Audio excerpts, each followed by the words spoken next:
Lors d'un précédent épisode, nous avons découvert les biens français classés au patrimoine mondial de l'UNESCO. Mais saviez-vous qu'il existe également une liste pour les pratiques et expressions culturelles? C'est ce que nous allons découvrir avec les biens français inscrits au patrimoine culturel immatériel. C'est parti!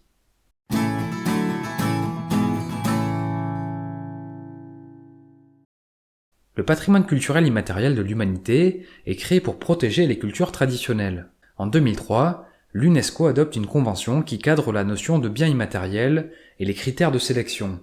On y retrouve les traditions et expressions orales, les arts du spectacle, les pratiques sociales, rituels et événements festifs, les connaissances et les pratiques concernant la nature et l'univers, ou encore les savoir-faire liés à l'artisanat traditionnel.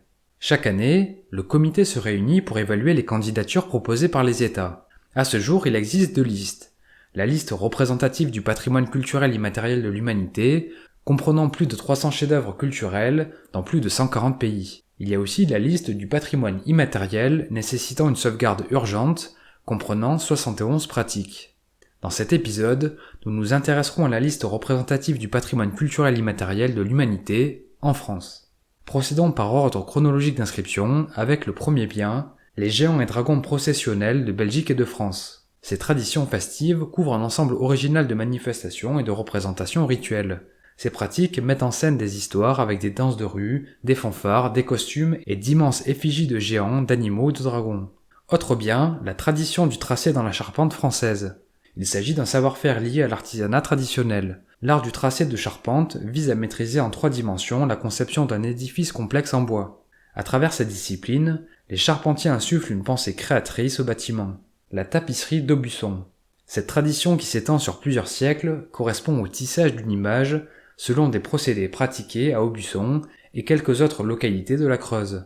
Ces tentures, généralement de grande taille, sont destinées à embellir des murs, des tapis et des pièces de mobilier. Le maloya. Cet art du spectacle est l'un des 2 genres musicaux majeurs de la Réunion. Le maloya est à la fois une forme de musique, un chant et une danse. Son origine est liée au culte des ancêtres dans un cadre rituel, ainsi qu'à l'expression de revendications politiques. Le compagnonnage. Il s'agit d'un système et réseau de transmission de connaissances et de formation à un métier. Un aspirant compagnon se forme à des savoir-faire à travers une série de pratiques éducatives, encadrées par la communauté de compagnons qu'il souhaite rejoindre. On y retrouve par exemple les métiers tels que les boulangers, les cordonniers, les horlogers ou les vignerons. Le savoir-faire de la dentelle au point, d'Alençon. C'est une technique de production de dentelle à l'aiguille, pratiquée en Normandie. Les pièces de textile créées avec ce savoir-faire sont généralement utilisées à des fins d'ornementation civile ou religieuse. Le repas gastronomique des Français. Cette pratique sociale coutumière correspond à la célébration des moments les plus importants de la vie des individus, tels que les naissances, les mariages, les anniversaires, les succès, les retrouvailles. Il s'agit d'un repas festif dont les convives pratiquent à cette occasion l'art du bien manger et du bien boire. Le repas gastronomique met l'accent sur le fait d'être ensemble, le plaisir du goût, l'harmonie entre êtres humains et les productions de la nature. L'équitation de tradition française. Il s'agit de l'art de monter à cheval, ayant comme caractéristique de mettre en relief une harmonie entre l'homme et le cheval. Issue d'une longue histoire incarnée par des écuyers français, la pratique est fondée sur l'absence de contraintes. Les cavaliers visent à établir une relation étroite avec le cheval, dans le respect mutuel, dont le but est d'obtenir la légèreté. Les fest-noz. C'est un rassemblement festif basé sur la pratique collective des danses traditionnelles de Bretagne, accompagnées de chants et ou de musique instrumentale. Environ 1 millier de fest-noz ont lieu tous les ans et sont un immense bouillonnement d'expériences musicales qui génèrent une véritable économie culturelle. Les ostensions septennales limousines. Ces grandioses cérémonies et processions sont organisées tous les 7 ans en vue de l'exposition et de la vénération de reliques de saints catholiques conservées dans les églises du Limousin. Les festivités attirent un grand nombre de personnes qui se rassemblent pour voir les reliquaires défiler dans les villes, accompagnés de drapeaux, de bannières, de décorations et de personnages historiques costumés. Le guoka. Cet art du spectacle regroupe des musiques, chants, danses et pratiques culturelles représentatives de l'identité guadeloupéenne. Le guoka associe 3 domaines d'expression en valorisant les qualités individuelles d'improvisation. Les participants et le public forment un cercle dans lequel les danseurs et le soliste entrent à tour de rôle en faisant face au tambour. Les fêtes du feu du solstice d'été dans les Pyrénées. Ces célébrations ont lieu dans les Pyrénées chaque année, la même nuit, quand le soleil est à son zénith. À la tombée de la nuit, les habitants de différentes villes et villages d'Occitanie, d'Andorre et d'Espagne portent des flambeaux depuis le sommet des montagnes pour embraser des bûchers de construction traditionnelle. Le carnaval de Granville. Les festivités se déroulent chaque année durant 5 jours à partir de Mardi Gras. Ce carnaval est l'un des plus importants et renommés de l'ouest de la France, se composant de cavalcades de chars ponctuées de fanfares. L'art de la construction en pierre sèche.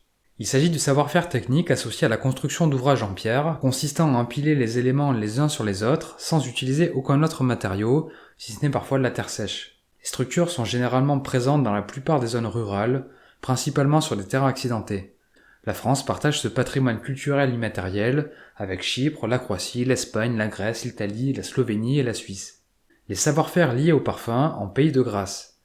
Cette pratique originaire des Alpes-Maritimes couvre 3 aspects différents. La culture de la plante à parfum, la connaissance des matières premières et leur transformation, et l'art de composer le parfum. L'alpinisme.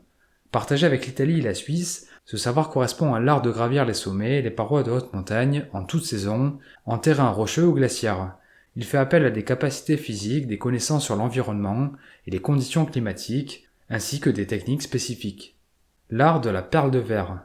Il s'agit d'un savoir-faire lié à l'artisanat traditionnel français et italien. L'art de la perle de verre est lié à la richesse des connaissances associées à la maîtrise du verre et du feu. L'art musical des sonneurs de trompe. Cette pratique instrumentale lie la convivialité, le chant, la maîtrise du souffle, du vibrato et la résonance des lieux. La justesse et la qualité des notes produites par un sonneur de trompe nécessitent une excellente technique instrumentale. Les savoir-faire en mécanique horlogère et mécanique d'art. Partagée avec la Suisse, la discipline regroupe la création d'objets d'horlogerie, des automates d'art, des androïdes mécaniques ou des boîtes à musique. Ces dispositifs techniques et artistiques comportent un mécanisme permettant de générer des mouvements ou d'émettre des sons. La quête infinie de précision et l'aspect intangible de la mesure du temps donnent à cette pratique une forte dimension philosophique. La fauconnerie. Il s'agit de l'art et la pratique traditionnelle d'entraînement et de vol des faucons. Utilisée à l'origine comme méthode de chasse et de récolte de nourriture, la fauconnerie a acquis d'autres valeurs au cours du temps, au point de faire partie intégrante des communautés sous forme de pratiques sociales et récréatives, mais aussi de moyens de communication avec la nature. La fête de l'ours dans les Pyrénées. Chaque hiver, dans 5 villages de la chaîne de montagnes des Pyrénées, les jeunes hommes se déguisent en ours et courent dans les rues pour tenter d'attraper les participants.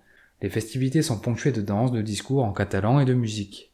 Les savoir-faire artisanaux de la culture de la baguette de pain. La baguette se distingue des autres pains car elle est composée de seulement 4 ingrédients, farine, eau, sel, levure ou levain. Le procédé de fabrication traditionnel comprend plusieurs étapes telles que le dosage, pétrissage, fermentation ou scarification. Sa croustillance et son moelleux offrent une expérience sensorielle particulière. Bref, c'était la liste des chefs-d'œuvre français actuellement inscrits au patrimoine culturel immatériel de l'humanité. J'espère que le contenu vous a plu. Si c'est le cas, je vous invite à le partager et à me faire part de vos remarques, questions ou suggestions dans les commentaires. Pour finir, je vous invite aussi à vous abonner à la chaîne et à activer la cloche de notification pour être informé lorsque de nouveaux épisodes paraîtront. C'était Mr. Fanjo, à très vite.